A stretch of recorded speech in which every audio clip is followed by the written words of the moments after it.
Dyer's Daily. And now, ladies and gentlemen, for your amusement, the comic of today. Yeah, it's very sobering to think that the live performance element of society is going to be somewhat stilted for a little while. I've touched upon this in a previous podcast, and I apologize if I'm repeating myself in any way, but I just feel really sad for those performers that are unable to perform right now. The comedians that normally will be filling theatre venues, but can't at the moment because theatres aren't able to hold events indoors for the reasons of which I've spoken about previously. And although I've spoken about how great it is that we can perform online and have that online thing, it doesn't quite add up to the same experience, does it? And I've very rarely had that opportunity where I've actually stood on a theatre stage, said something, and a whole theatre laugh. I couldn't really begin to imagine what that feels like.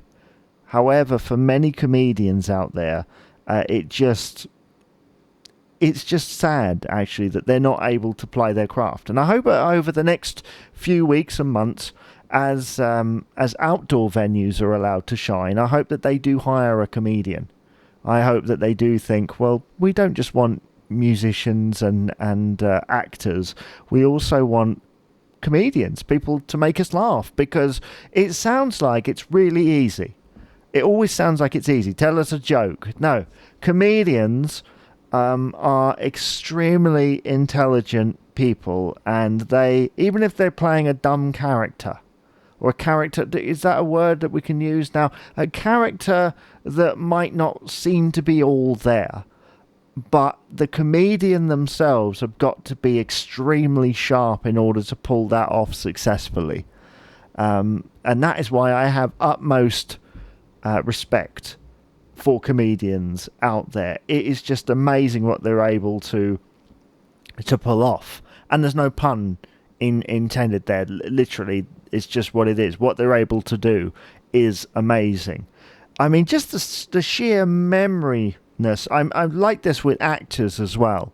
How actors are able to remember pages of dialogue, not just their own, but also those around them, so that they know how to react to the scene, and they remember the stage direction, and they remember all these other things. And comedians pretty much will act their own thing. They've prepared everything themselves. Unless you're a massive writer, a massive person who's had someone write for them, you're pretty much doing everything yourself. I know that Michael McIntyre writes most of his material himself, whereas if you look at somebody of the past, like Bob Hope, he had writers who wrote stuff for him, and it is amazing. I find comedy, in particular, is a fascinating thing. I'm a very big fan of comedy. It's one of my go-to genres because there's tragedy and there's comedy. There's laughter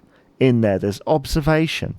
And I feel really sad at the moment that performers are not going to have that opportunity to get paid in the way that they normally do, to play to the kind of audiences that they normally do. So please do take note, organisers of events. We want comedy as well. You know, don't let the comedy die, because with everything that's going on right now, we do need a laugh. Boy, do we need a laugh. Right, this is the end of Dyer's Daily, this episode, and thank you very much for tuning in. Please remember to rate, comment, and subscribe on your favourite podcast provider. And this is Jamie Dyer saying, see you next time. Bye-bye for now.